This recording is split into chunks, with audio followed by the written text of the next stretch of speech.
Hi all, I have an absolutely fascinating game to show you from the Tal Memorial. So, two great players in round one with difficult to pronounce names, so I'm going to use chessgames.com to read you them. So playing white is a very dynamic, aggressive player, and his name is Nepomniachtchi. Yep, if you want that again. Nepomniachtchi. And the same guy at chessgames.com is also pronouncing this as Evgeny Tomashevsky. Yeah, so okay, so these are the players in question.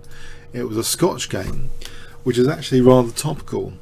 I put the Scotch game in my mega aggressive blitz repertoire recently, under the influence of Kasparov actually. He used it with great success at a recent exhibition blitz tournaments where he even beat the likes of Nakamura with it. But the Scotch game generally is a great surprise weapon, even for over the board time controls. And in this game we do see a Scotch game. In plays e4 we have the Scotch game here with d4, so it avoids all the massive theory tried and tested in the Royal of Pairs, and is relatively less well known generally, so a good surprise weapon. So what happens at this level? Well, okay, black took knight f6, and we have knight takes c6, b takes e5. So this is fairly well known so far. Queen e7. White renews the threat of e takes f6 now. Black plays knight d5. So it's got some characteristic of, say, the Alekhine defense, this knight being provocative. And in fact it's kicked again, but again another pin to the rescue. Black plays bishop a6, and for the moment actually white here, he plays actually b3, knowing that when later he is able to support e5, this might actually be a threat against c takes d5 in the not too distant future. Now both sides have actually blocked in their bishop. You might think this is really peculiar, this position. Why have they both blocked in the bishop? Well, the bishops can always fianchetto, and black starts the fianchetto here, which will put pressure on that seemingly actually quite weak e5 pawn. White supports it, again not moving a piece, a lot of pawn moves here. Now black may not have been in his most comfortable territory here. I mean, we're only at move 10, and Tomashevsky is a really good player. 29 years old Russian player. His last rating is 2731. So we're at move 10, and actually at move 10 apparently he spent 10 minutes on this next move, bishop g7. And this is actually kind of interesting if you ever want to play the Scotch game, and this is already a kind of justification, because it seems here that if black knows his stuff in this position, the move which is kind of tried and tested is d6. So it's the most popular move at master level. Black is doing well statistically actually after this move, so it's immediately trying to get rid of this advanced aggressive pawn.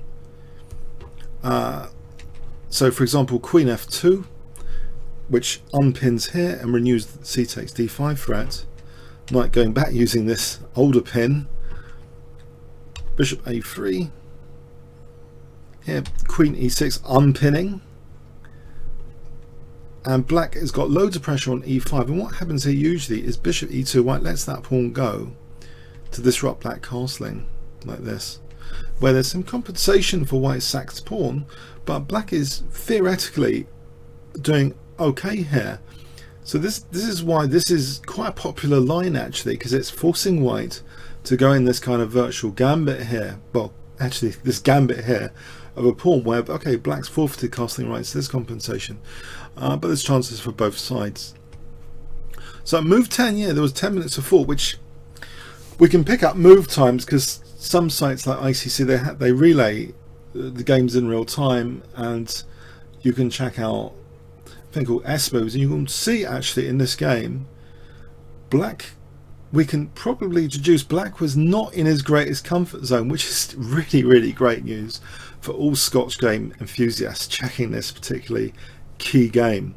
I will certainly consider adding it as an annotated game to my repertoire book, by the way. It's definitely a key game what we're about to witness, because it shows bishop g7 might not be optimal. Okay, and you might ask, is it so bad? Let's have a look. Queen f2 introduces again the threat of c takes d now that we've unpinned. The knight goes back to f6, and actually here a gigantic amount of time was spent. Apparently about 34 minutes. This might not be totally accurate. Let's call it half an hour was spent here.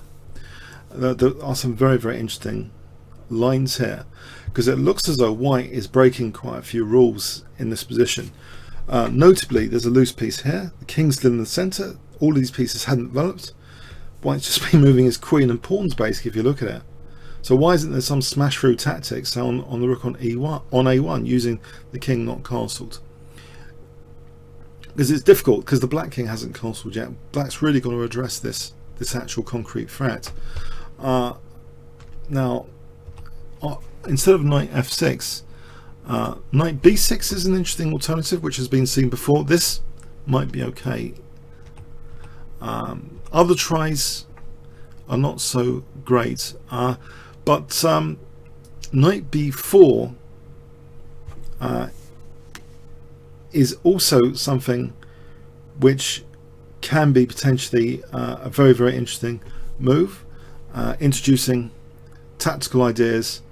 So maybe he was investigating variations stemming from that sort of thing. But yeah, he spent, like, in this position a lot of time on knight f6, basically. We have bishop a3. Yes, this is really uncomfortable, because if the queen gets out of the way, then black's not going to be able to castle, right, for quite a while. So actually we see d6. Now here, what's been seen in the practice of master games, generally in this position, there's a move which has been seen sometimes, knight g4, with the idea of counterattacking the queen, queen e2, queen e6, holding the knight. And that's quite clever.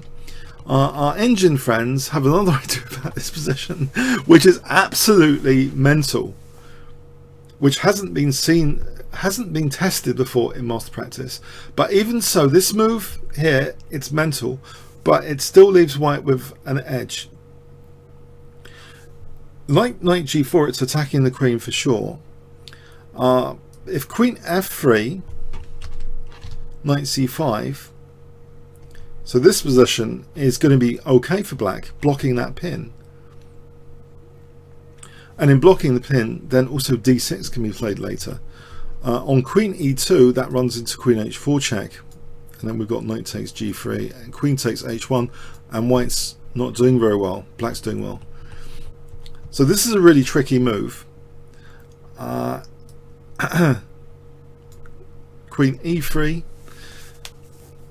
and this is different because it rules out queen h4 check, and we have this other computer move like d6, and now f6, and this position black would be doing okay, more than okay. Actually, this is okay for black. Yeah, this is crazy stuff. So this idea here, no, it's still pardon me, it's still dangerous for white here. White still can pose black dangers. But anyway, this is probably not going to be seen in practice. It's just a very, it's a crazy looking move. But you never know. Maybe there will be some Scotch games with knight e4. But there has been one or two of knight g4. In this game, we see d6. And white now plays knight c3. There has been a game from this position where white played knight d2, and it ended up in a draw. Actually, what black played in this game that I'm thinking of was c5 later after castling, knight d7, and black was able to take on e5. White used e5 as a pawn sack. But here in this game we see knight c3, which might be the better approach actually. It looks more aggressive than on d2. Black castled, White castles queenside, and now the threat is e takes f6. We have knight e8, and white now plays g3, and this might have a familiar tone to it, this position. If you remember in the Blitz tournament we covered recently on this channel, have a look at the Kasparov game against Wesley So, Scotch game. It was very, very similar. White built up a very dominating position, just like this. So we have a live area for investigation as a dangerous weapon for both blitz and over the board chess, essentially, that if you want to play the Scotch game, this is a good time. There's a lot of interest in it. Yeah, it's Kasparov, you know, this Kasparov effect. He came out to play this Celebrity Blitz tournament, and people are interested in it now. They're investigating it. This position is delicious, basically. This is an absolutely delicious position for white. We're going to have these fantastic bishops now. It's totally delicious. If this was a food of some sort. Black played f6, which weakens the diagonal. The queen is having big problems in this position, by the way. Really, where does one put the black queen? We see e takes d, knight takes d6, c5, very forcing move c5, getting the knight out of the way, blocking in this bishop. Of course it blocks in this bishop. Knight b5 is impossible because knight takes, and we've got the pin there. We take on b7. So where does the knight go? It hasn't actually got that many choices. It goes to f5. We have rook he1, and look how embarrassed the queen is in this position. These beautiful rooks, first to the center. Look at black's rooks. In fact, have a look at black's position here. Both the bishops are blocked in by their own pawns, and this is horrible double pawns. White's bishop here has got a lot more scope than this one. Okay, this one is not so hot, but look at the queen placement. The queen is struggling for squares. She goes to f7, but guess what white plays now to embarrass the black queen? If I give you 5 seconds to pause the video here.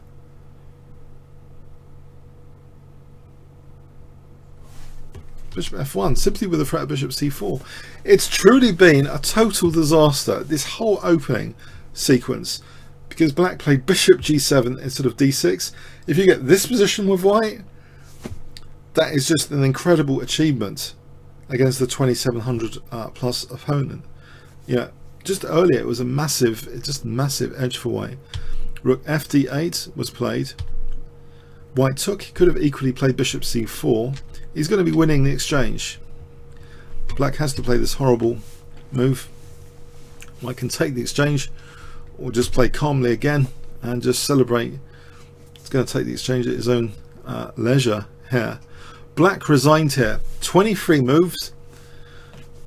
Fantastic advert for the Scotch game. Look at this position. Unbelievable. So it's certainly an annotated game I'll be adding to my my repertoire book as an example of how dangerous the Scotch game is, even in over the board time controls against really super strong opponents. Tomaszewski needs to brush up on his lines in the Scotch. It's definitely there's interest in it at the moment. It's hot stuff. Okay, comments, questions, likes appreciated. Thanks very much.